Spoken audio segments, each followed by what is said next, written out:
Following the events that morning, our country was shaken, momentarily brokenhearted, but steadfast in our mission to preserve our freedoms from all attacks, both foreign and domestic. Our sense of security seemed to have disappeared, but as President George W. Bush declared that evening, the American spirit had greater resolve than terror attacks.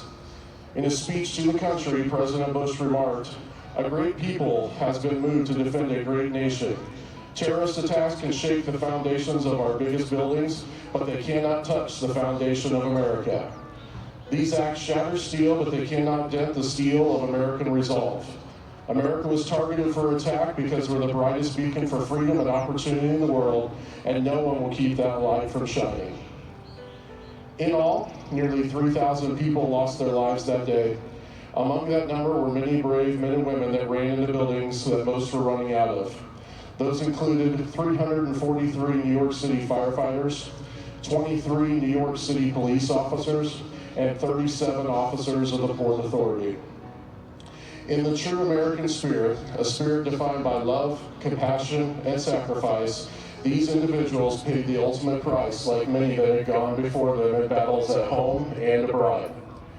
Their selflessness overcame the evil of that day as they pulled many to safety that could not save themselves on their own. For their service, we are truly grateful. At 8:03 a.m., a second plane hit the World Trade Center.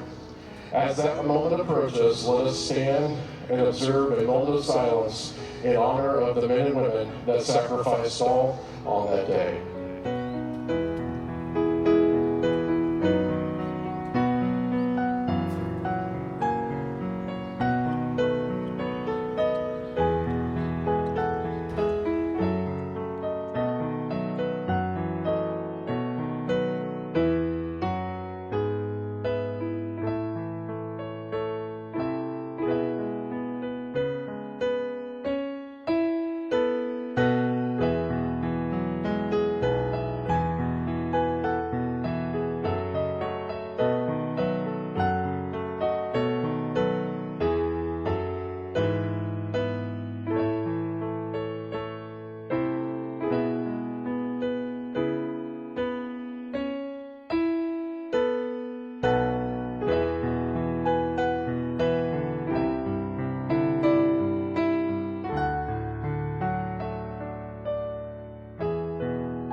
Thank you.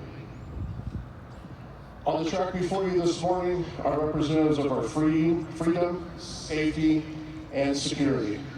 These include first responders, active military members, and veterans. These individuals represent sacrifice and commitment to our country and our community, and they give of themselves to protect others in their time of need. At this time, the staff and members of the Pride and Hill Band, the Pleasant Hill School District, and the community of Pleasant Hill would like to thank you for your dedication and your service.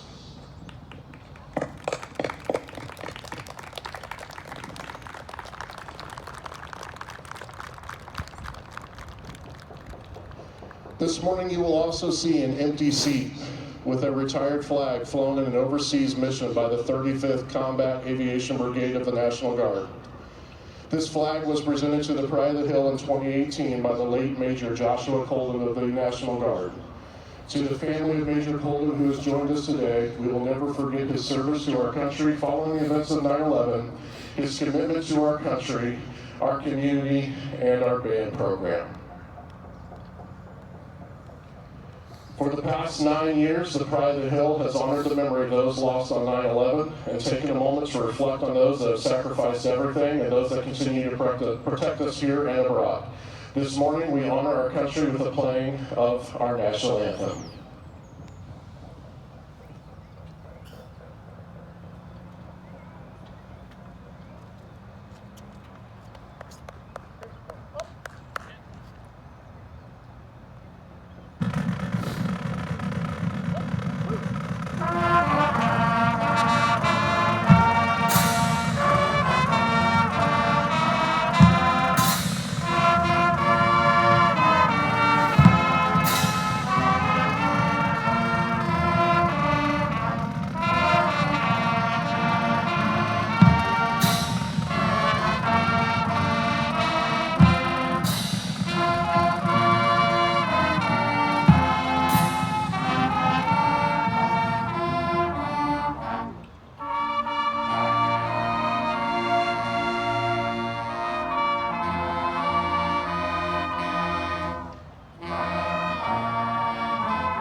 While we can never undo the events of this day, we can always embrace the memory of the people that were taken from us too soon and strive to make our country a better place by being respectful of others, being kind, helping our fellow man, and always showing empathy.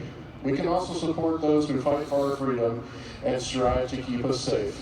And most importantly, as my good friend James McGinnis always tells us, we can love one another.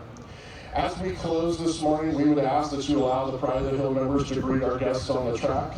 We appreciate your attendance today, and we thank you again for all that you do.